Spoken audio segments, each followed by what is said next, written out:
Coach, ready when you are, sir. Yeah.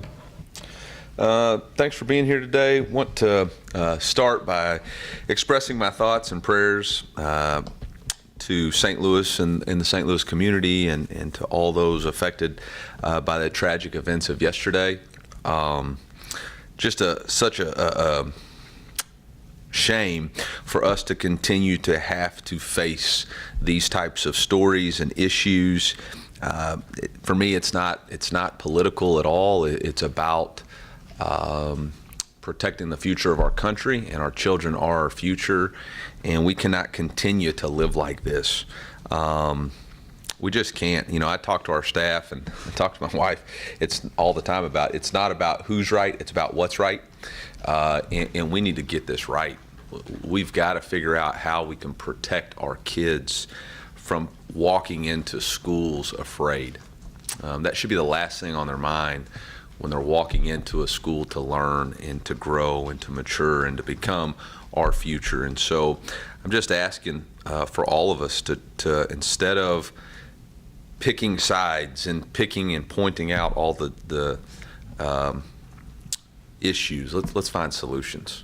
You know, let's find real solutions. And so we will do something as a team to honor those on Saturday, and again continue to place St. Louis and our community in our thoughts and prayers. With that, I'll talk about something that really becomes secondary to that, which is football. Got a tremendous opportunity this week. Got a very difficult challenge, which with challenges become opportunities, with adversity become great moments of opportunity. And that's what we really have to face a top 25 team on the road. Coach Beamer's done an excellent job as he continues to build and establish his program. They're playing with great momentum and energy in all three phases. Obviously, that stadium will be very loud, and we'll have to do a great job of replicating that noise and having a good practice today. I believe Texas A&M had 7 false start penalties or related to delay games related to noise. We're going to have to protect the football. We're going to have to play well on special teams. They blocked 5 punts this season, had multiple returns for touchdowns on the kickoff game, and obviously started the game versus Texas A&M with a kickoff return for a touchdown. Offensively, they have dynamic weapons. Josh Vann, obviously the quarterback is extremely talented. Marshawn Lloyd, Jaheim Bell, transfer tight end Austin Stogner. So they've got a lot of weapons, and again, consequently why they're ranked in the top 25, and will be a challenge for us. They do a good job with their schemes. Clayton White, defensive coordinator, doing an excellent job, is a great person. Was fortunate to work with Clayton for 1 year at NC State, and know that he'll be well prepared and has his guys ready to play. Obviously, Pete Limbo, their special teams coordinator, does a tremendous job. Former head coach at, I believe, Elon and some other places, and has always been regarded as one of the best special teams coaches in the country. So, got a tough challenge ahead of us. With that, I'll open up for questions. Eli, when you look at just some of the numbers and stuff with South Carolina, it doesn't jump off the page. What are they doing so well to have gotten themselves to 5-2? Are there things that maybe aren't showing up? They've been very opportunistic defensively to create turnovers. I think that's one of the things that maybe you don't see, the good field position, the ability to play with the lead, creating havoc plays, forcing 3rd and long, and then capitalizing on special teams. You know, they've been able to create huge momentum swings in the game on defense and special teams and capitalize on offense. Eli, how does your defense, the way it's playing this year, maybe change how you're able to call games or manage games compared to your year? I mean, it's all about complementary football, and the objective is to win a game. And I think, you know, whatever it is now. But the objective is to win the game, and so you got to play complementary football. You got to play to your strengths. You got to fortify your weaknesses and work on your weaknesses, but you don't want to put those people in, put your strength in a bad situation, which in the losses, we've clearly done that on the road. And that's something that we have to change. In our three losses on the road, we've given up a pick six, a interception return, 4 turnovers in a row, a punt return to the punt return for a touchdown, and a punt return to the 20. And at that point, you negate any of the strength that you have with your defense. And so those things have to get corrected. But then in the games that we win, or the games that we've played well, even on the 2 road games versus Florida and Auburn, we were able to fight back into contention, but we've had to spend so much energy to get back there that we're not able to get over the hump. So, again, it goes back to our team playing complementary football. I don't necessarily know that it has to be a certain style of play as far as the head coach or the offensive coordinator, but it does have to be understanding that we can't put our defense in bad situations and expect them to come through for us. You mentioned Williams-Brice Stadium. You've had some success there as head coach, two different places. Is there any kind of through line to being successful in that environment? Because it is a tough place. I've been a part of some really good football teams, and had some key guys step up and make plays in key times. I think that's usually the key of any victory. I do know that really coached there 3 different times. Once as an assistant at Auburn, but all 3 of those games came down to the fourth quarter and the ability to make a play at the end, which again for me was extremely proud of our team on Saturday, finding a way to do that. In the previous games, we had not been able to make the play that we needed to win the game, and we were able to do that this week. And I think that it's kind of interesting. Went back, as we review the South Carolina film from last year, we really did the same thing. We got into a very difficult situation. We were up 17 points in the fourth and had a turnover in the red zone, similar to last Saturday, threw an interception, and then had to run the clock out offensively. So it's part of that when you're on a little bit of a snide, being able to gain that confidence and find a way to win. And so now we just need to build off that. Coach, after you got a chance to watch the tape from the Vanderbilt game, what were some of the big differences offensively between the first half and the second half? Yeah, a lot of things start with being able to consistently protect the quarterback, being able to consistently establish the run, getting our playmakers involved. But I think if you go back and look at it, being critical of myself, ball on the 9-yard line, 3rd down and 10, I should not have been as aggressive, and probably should have called a safer play there to just, again, put our defense back on the field. We would have been punting with the wind, and not put ourselves in a bad situation. So I'll take the blame for that, and I'll take the blame for the performance in the second half. And that's on me as the head coach and offensive coordinator to get it corrected. You mentioned on Saturday that some of the hits Brady has taken. If you were to get in a situation where he has to miss a play or whatever, who's your next guy up at this point? Yeah, it all depends on the timing and the situation of the game. We're actively working all of our quarterbacks in practice to see who can develop, and depending on the situation of the game, what the injury would be, it would determine who would be the next quarterback in. So in long and short, I'm not going to tell you. What's Spencer Rattler do that's unique? Yeah, Spencer's a very talented quarterback who's really getting comfortable within his system and leading his team to wins. He does a good job handling their pro-style offense. He's able to create space with his feet and keep his eyes down the field, extend plays. He's able to throw the ball vertically down the field, and he's been doing a good job of getting his playmakers the ball. You've seen increased production out of DJ Coleman the last couple weeks. I mean, just throughout the year, how far has he come? And what did you guys see out of him that made you convinced he could jump up that level? Yeah, we're very fortunate to have DJ, and he's been playing extremely well, and really has earned his opportunity to continue to play at a high level and continue to earn more and more reps in the game. He does a great job of affecting the passer in both the pass phase, but also as a really good physical player at the line of scrimmage in the run game.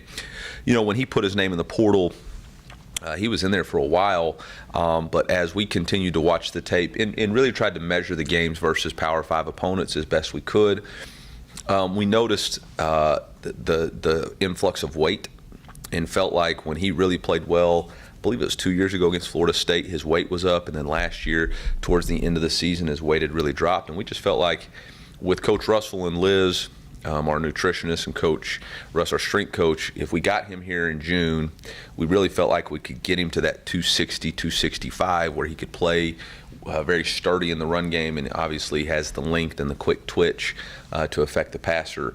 You know, it's not really in our league, it's not really about, I mean, obviously you have to have a certain amount of twitch. The conflict becomes, do you have enough speed to rush the passer, but also enough size to handle the run game? And that's really where the conflict becomes in recruiting at our level.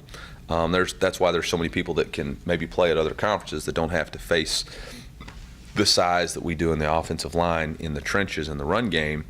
And so that's the great balancing act. Are they long enough and fast enough to play here, but are they long enough to add the weight? You know, Isaiah McGuire is a great example of somebody who came in, added the weight and the speed, you know, and he's 6'5", and he's able to play at, you know, 270 and rush the passer. Luther Burden obviously brought a ton of skill. How have you seen him get better? Are there areas that you've seen him really apply himself and improve quicker? Yeah, I think the biggest thing for Luther is one, understanding that football and life is a process, and you're going to have to learn to eliminate the outside noise and clutter and expectations of people and focus on what you can control. And I think that has become a process for him of, hey, I can't worry about the expectations and the outside noise and all the things that are all the pressure to perform for others. I've got to continue to work on myself. And then I think the second, and this is really important, was the ability to get healthy so that he could really play back to his full potential. You know, in college football, when you get nicked up and you're at 80% or 75% playing against great players, you don't look the same. You're just not the same. And so that bye week, you know, he didn't even practice Sunday last week because we were still like, I mean, he was questionable all the way to Wednesday, just getting full speed. And I would still say he's probably at about 90%. But I think once he was able to get to that 90% and practice to again recreate the process, because we're not good enough. Nobody's, until you get to the NFL, are you ever going to be good enough to just show up and play? And that's really what we were having to do on that 3-game stretch after Auburn. I mean, we were having to barely get any practice Tuesday, barely get practice Wednesday, and then trying to show up and affect the game in a manner that everybody's putting pressure you to do that. It's not realistic. And so I think him embracing that understanding, being able to practice last week, has led to the results. You know, I saw a stat yesterday where he's one of, you know, a couple of players that have had multiple rushing, multiple passing, and a punt return for a touchdown, and I think he might be the only one in college football. Yeah. So, you know, all that other outside noise, you know, I don't know. Eli, what, over the course of the next 5 weeks, what's most fixable on offense? Turnovers. Don't turn the ball over. I mean, don't turn the ball over. We got a great defense. So it starts with turnovers. And then the second thing is being able to consistently protect the quarterback. We have to protect our quarterback. We've got good players on the perimeter who demand a certain type of attention. And if they get one-on-ones, we got an opportunity to win, but it doesn't matter if we can't protect the quarterback. So it starts with turnovers, and then it goes to protecting our quarterback. Your two running backs have kind of flip-flopped the last few weeks as far as who's had the big game. At what point in the game can you guys kind of identify, hey, the hot hand, and is that kind of the process? Just, hey, we're going to give them both an opportunity, and whoever's having the better day at that point? I think there'll be a more defined role moving forward, with Cody taking the lion's share of the reps. Cody's consistency, in production, consistency, and ball security, consistency and protection. But yeah, we felt really good about both of them, and just seeing who maybe was seeing the game the best or whatnot. But I do think that moving forward, it will be Cody, and then however the rest of that plays out will be based off of practice this week. Coach, your last offensive drive against Vandy, you guys started with a QB draw, similar to what you did against Florida. Is that something where you kind of take what the defense gives you, or is that part of a game script for the last 4 minutes or so? Yeah, it was really a quarterback counter scheme. We went unbalanced to the left. We knew what their unbalanced adjustment was. We allowed the tailback to be the lead blocker on the corner. If we got the correct double team, we would be able to get the tackle to the mic and pull for the safety, and your quarterback would be really free runner. And so it was more of a number scheme design play that we felt like in a 4-minute offense, use your quarterback as the extra runner.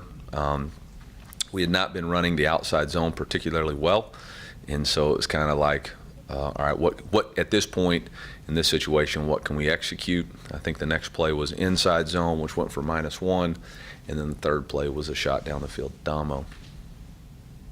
Not a very good drive. Eli, how did Cody even get on your radar last year, or January, whenever that was? I'd gotten word that he was in the portal and that he had always wanted to be a Missouri Tiger, and so we watched the tape and said, yeah, sure. If that's something that he's always wanted to do, we'd love for him to walk on here. He showed up in January, didn't really think much of it, to be honest, and then consistently worked out, consistently was doing really good things in our morning mat drills, the way he carried himself, the leadership, the intangibles, the work ethic, showing up for two-a-days, and then has just consistently showed up and done everything we ask every day. And it's amazing that if you're consistent in your discipline and you're consistent in who you are with character, good things seem to happen. And that's really what happened with him. And I mean, the lines dwindled, people loss of availability, injuries, whatnot. He was just consistently there. And then, he outplayed everybody in fall camp. And we felt like maybe it was because of injuries and whatnot, and still try to give other people. But he's taken advantage of every opportunity and runs incredibly hard. And yeah. Eli, just how difficult is what he's achieved playing from that level this time a year ago, up now in the NCC and starting on like the NCC team? It's difficult, yeah. But it just goes to show you that college football is not a perfect system as far as identifying and acquiring talent, and neither is the NFL. It's people's ability to maintain discipline, believe in themselves, and work to achieve their dreams. It's the American story. You alluded last week to Hiram White maybe kind of getting closer. I mean, you have a chance to get him back this year, and how's that play into whether he might, want to come back and get a waiver for, I guess it would be a 7th year? Mm-hmm. Yeah, that's really a decision that he and his parents have to continue to weigh and factor in. What our responsibility is to try to get him healthy as quickly as we can and put him in a situation where he can feel confident to play. And then we want what's best for everybody on our team, whatever their future might be. If that's for him to play this year and then pursue his dream of playing the NFL, then we'll support it 100%. If that's, he's not quite back ready and we need to file a waiver, then we'll do that. Those conversations haven't happened. I think we all know what the possibilities are. It's either one of those two. But we're not trying to put any undue pressure or timeline on that.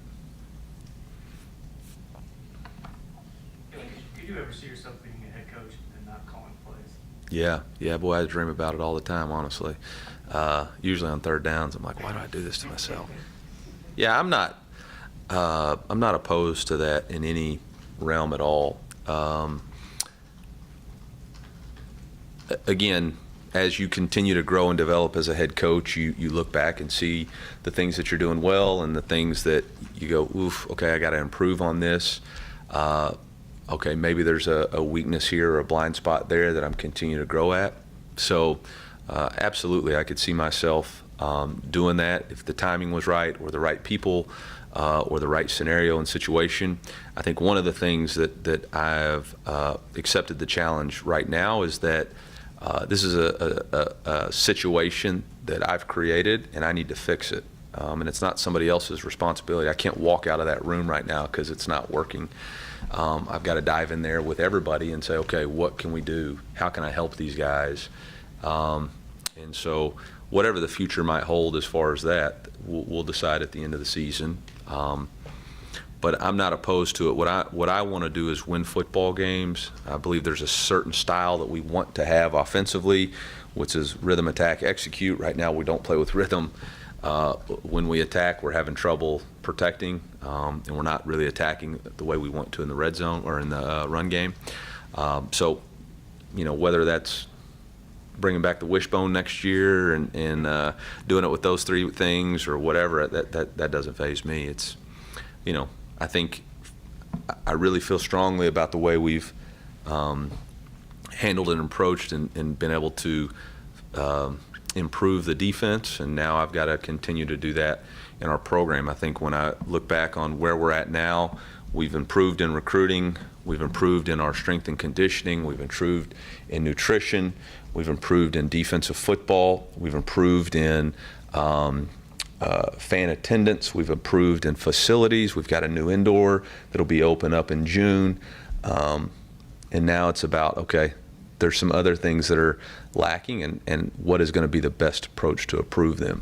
But there's nothing within me that says, man, if I'm not calling play, I mean, like that's not, there's not enough ego there for me. How many head coaches do call plays? Do you know in Power 5? I don't know. I'm just curious. You're not the only one, certainly. No, I have no idea. I have no idea. It's really popular in the NFL, but I do think that in the past 2 years, college football's changed quite a bit. My job description's changed quite a bit with full-time recruiting as far as now your own team, the portal, high school, NIL. So, there's some responsibilities which led me to say, okay, I wasn't going to be able to continue to coach the quarterbacks at the level that they needed to be coached. And so I'll just have to reevaluate at the end of the year and say, is that the same thing there? Not saying it is or it isn't, because I'm also not going to say that just because you're struggling now, that doesn't mean that your entire past track record has been off too. It just means you got to evaluate why and what are the reasonable solutions and fixes. Can you give? And we got 5 games left, so. Can you give people an idea of what that process is like? I mean, I think some people think, well, the offensive coordinator just decides everything, and so. But obviously, I'm sure Bush is involved, helping you up top. Can you give people an idea of what that process is like of the conversation or whatever? Like the game? Just Yeah, play- game planning? Oh, in- play to play? So, we the process really starts on Sunday. As soon as we're done putting our film away, we self-scout what are the things that we do well, what are the things we got to really work on, and then we begin watching our opponent and decide what are the plays that we feel like can be successful, what are the plays that we do well, where are the number advantages, what are the schematic advantages, how do we take advantage of what they're doing, how do we take advantage of what we do. That continues all the way until, I was just watching third downs in red zone. And we'll continue that tonight. Then you go into practice and say, okay, we practiced it. Is this going to be good? It didn't look good. That goes all the way until Friday. We have everything kind of compartmentalized into this is rundowns, which is first, second down, second and 6 less, rundown runs, rundown passes, second and 7+, runs and passes, shots and specials, screens, red zone, third downs. And so, and then we have what's considered openers or PN10 plays and packages. And so, there's conversations in between series about this is what we thought, this is what they did. Okay, was it an execution issue? Was it a scheme issue? Was this a bad play? The second series of the game, we went 3-by-1 to the field. They brought a corner cat, condensed this -1. Next series, we would open up 3x1 to the boundary to prevent the cat, and we get a +5. So those are kind of game plan changes that we understand. Hey, 3x1, they're going to bring a cat. Let's flip the formation to alleviate that issue. So that's kind of the back and forth.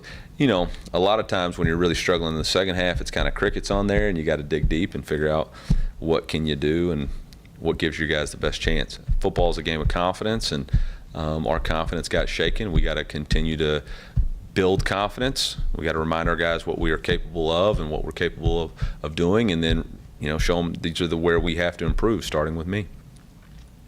Coach, with Sam Horton being told he was going to play and then not getting a chance, how's he responded to that? And did you have any conversations with him after the game about that?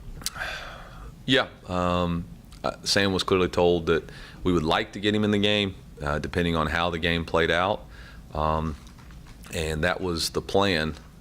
Best laid plans of mice and men. I wasn't planning on being up 17-0 and the game going the way it did in the second half. So, you know, things adjust, and as we all know, we all got to adjust. I don't think it really fazed Sam at all.